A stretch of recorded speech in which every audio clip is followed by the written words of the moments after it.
আসসালামু আলাইকুম, আমি সুমাইয়া নিপা। আজকে দেখাবো কিভাবে অল্প সময়ে এভাপোরেটেড মিল্ক দিয়ে দধি বানানো যায়। এটি যাদের হাতের কাছে আছে, বিশেষ করে বিদেশিদের জন্য এটি খুবই সহজ হবে। এভাপোরেটেড মিল্ক হলো ঘনত্ব দুধ। আপনারা চাইলে রেগুলার মিল্ক বলক এনে ঘনত্ব তৈরি করতে পারেন।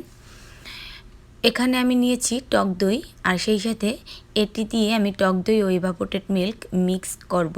চাইলে আপনারা কাঁটা চামচের সাহায্যেও এই মিশ্রণটি মিক্সড করতে পারেন। এখানে আমি 4 চামচের 4 থেকে 5 চা চামচ টক দই নেব।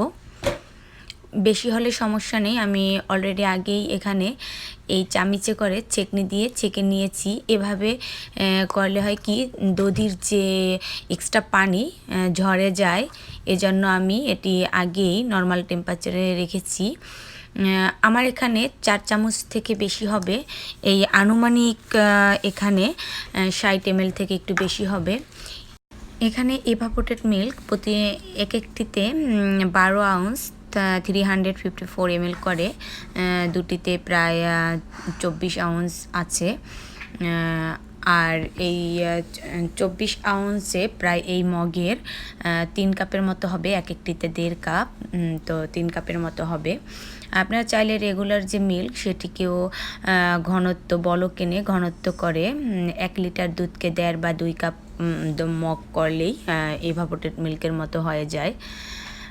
আমি দুটি এভাপোরেটেড মিল্কের ক্যানই এখানে ঢেলে দেব এবং সেই সাথে এটিকে একটু কনডেন্স মিল্ক দিয়ে দেব।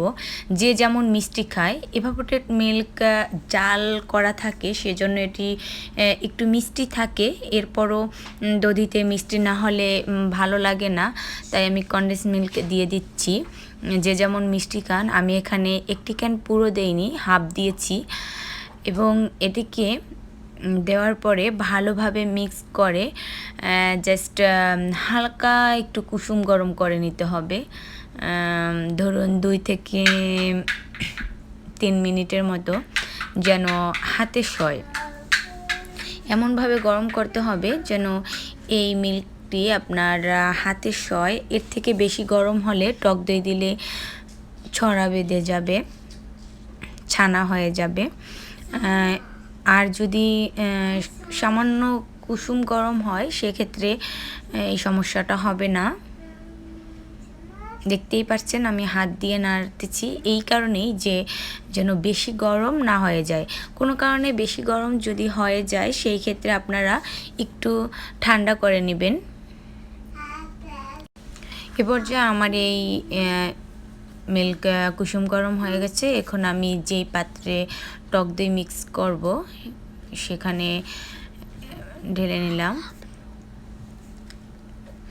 এবারে আমার যে নর্মাল টেম্পারেচারে ইয়োগার্ট রাখা ছিল টক দই, সেটিকে ভালোভাবে এই দুধের সাথে মিশ্রণ করে নেব।